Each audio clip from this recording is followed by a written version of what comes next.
शांताकारं भुजगशयनं पद्मनाभं सुरेशं विश्वाधारं गगनसदृशं मेघवर्णं शुभांगं लक्ष्मीकान्तं कमलनयनं युगविवर्धनगम्यं वंदे विष्णुं भवभयहरं सर्वलोकैकनाथं।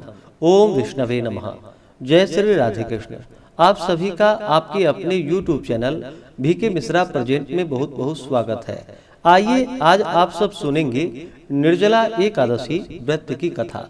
आप सभी भक्तों को निर्जला एकादशी व्रत की ढेर सारी शुभकामनाएं। आप सभी के जीवन में लक्ष्मी नारायण की कृपा से आप सभी को सभी प्रकार के सुख और समृद्धि की प्राप्ति हो। ज्येष्ठ मास शुक्ल पक्ष में पड़ने वाली एकादशी को निर्जला एकादशी, भीमसेनी एकादशी, पांडव एकादशी आदि नामों से जाना जाता है।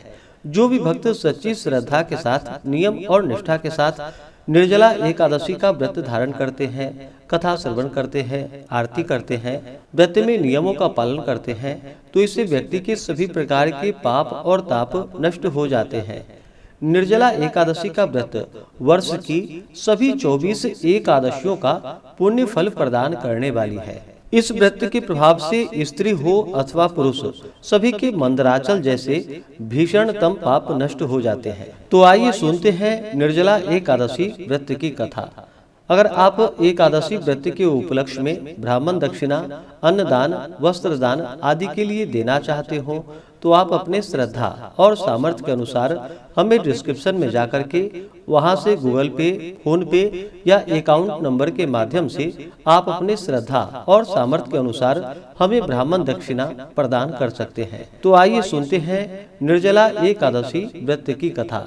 तो बोलिए प्रेम से भगवान विष्णु की जय, माता लक्ष्मी की जय, एकादशी माता की जय, सर्वदेवी देवता की जय। बहुत समय पहले की बात है। एक समय महर्षि वेद व्यास जी महाराज युधिष्ठिर के यहाँ संयोग से पहुंच गए।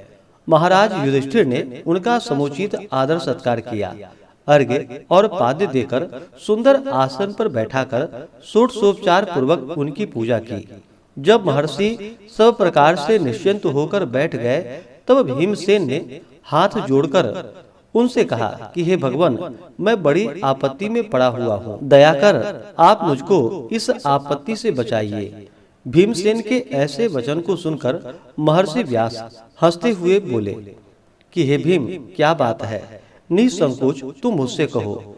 भीम ने कहा कि हे प्रभु, महाराज युधिष्ठिर, धनुषधारी अर्जुन, विचारवान सहदेव और बहादुर नकुल एवं सौभाग्यवती महारानी द्रौपदी इत्यादि सभी लोग एकादशी का व्रत करते हैं और मुझे भी विवश करते हैं कि तुम भी एकादशी का व्रत करो। महाराज, आप तो जानते ही हैं कि भीमसेन का जीवन अन्न पर ही आश्रित है। एक दिन भोजन न करने की बात तो अत्यंत दुष्कर है। एक क्षण भी बिना खाए नहीं रह सकता।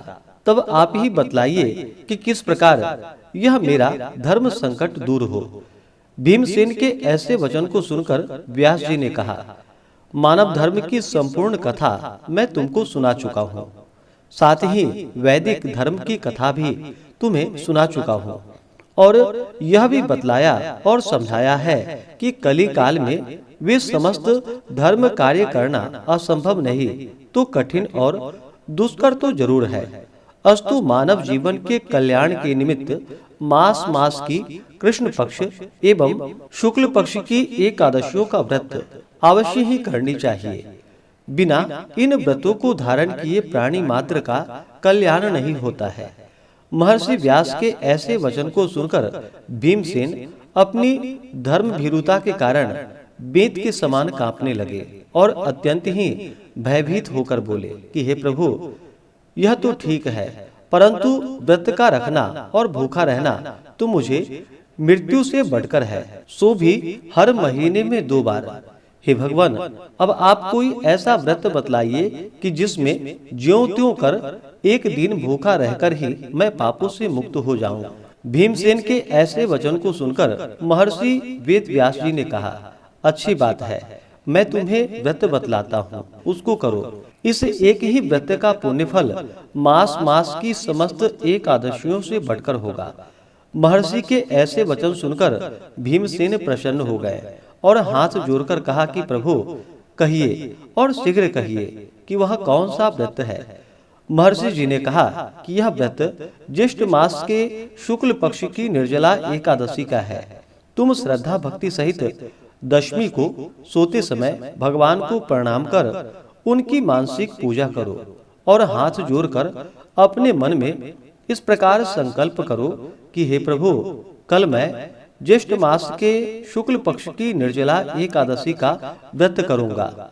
मुझे शक्ति दो, मैं अपने व्रत को पूर्ण कर सकूं। इस प्रकार प्रार्थना कर दूसरे दिन निर्जला एकादशी का दिन होगा। उस दिन बिना खाए पिए निराहार और निर्जल रहो। यहाँ तक कि आचमन इत्यादि में भी जल ग्रहण न करो। इस व्रत के प्रभाव से स्त्री हो अथवा पुरुष, सभी के मंदराचल जैसे भीषण और महान पाप भी अवश्य ही नष्ट हो जाते हैं। इस व्रत में गोदान का बड़ा महत्व है, अर्थात गोदान अवश्य करनी चाहिए।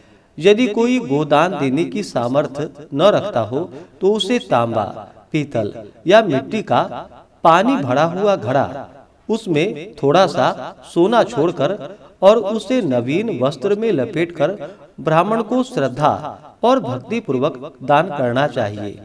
इस प्रकार जल दान देने एवं स्वयं व्रत समाप्ति तक जल न ग्रहण करने वाले प्राणियों को एक एक क्षण में कोटि कोटि गोदान का पुण्य फल प्राप्त होता है। उस दिन यह कार्य अर्थात यज्ञ, दान एवं जपादि कार्य करने को अक्षय फल की प्राप्ति होती है।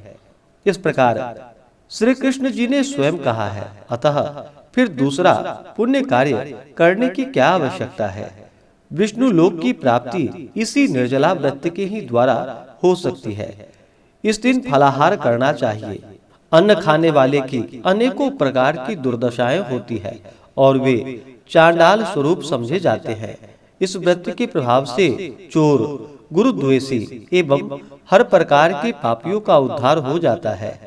श्रद्धालु स्त्री एवं पुरुषों को विशेष कर्तव्य उनका यह है कि शेष शैया पर स्थित श्री विष्णु भगवान की भक्ति पूर्वक पूजा एवं धेनु दान तथा ब्राह्मणों को मिष्ठान का भोजन कराकर दक्षिणा देकर संतुष्ट करना चाहिए। निर्जला व्रत रखने वाले को गौ, वस्त्र, छत्र, शैया, कमंडलू आदि वस्तुओं का प्रेम पूर्वक भक्ति सहित दान करना चाहिए। उपाहन दान करने से स्वर्ग गमन के हेतु स्वर्ण विभूषित रथ प्राप्त होता है और जो इसको भक्ति पूर्वक श्रवण करता है तथा कीर्तन इत्यादि करके रात्रि जागरण करते हैं, वे मनुष्य बिना विघ्न स्वर्ग को प्राप्त होते हैं। तो बोलिए प्रेम से भगवान विष्णु की जय, माता लक्ष्मी की जय, सर्व देवी देवता की जय। इस बार निर्जला एकादशी का व्रत 2 दिन पड़ा है। 6 जून को गृहस्थों के लिए और 7 जून को वैष्णवों के लिए एकादशी का व्रत है।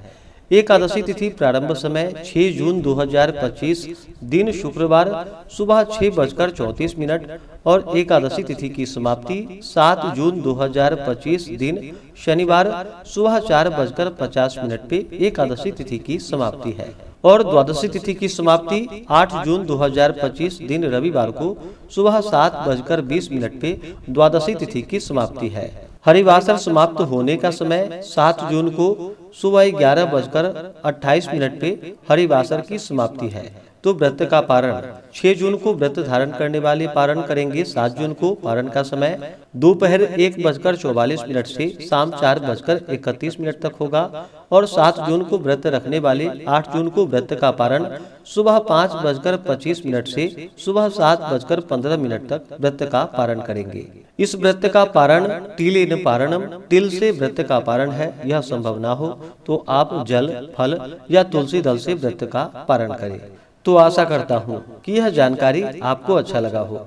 इसी प्रकार से ज्ञानवर्धक जानकारियाँ प्राप्त करते रहने के लिए, व्रत पूजा के बारे में जानने के लिए, कथा को सुनने के लिए चैनल पे अगर आप पहली बार आए हैं तो चैनल को लाल बटन दबा करके सब्सक्राइब करें, साथ में बेल आइकन घंटी को दबाएं ताकि आने वाली वीडियो का नोटिफिकेशन आपको समय से मिलता रहे। वीडियो को लाइक करें, शेयर करें, सुखी रहें और स्वस्थ रहें। जय श्री राधे कृष्ण। धन्यवाद।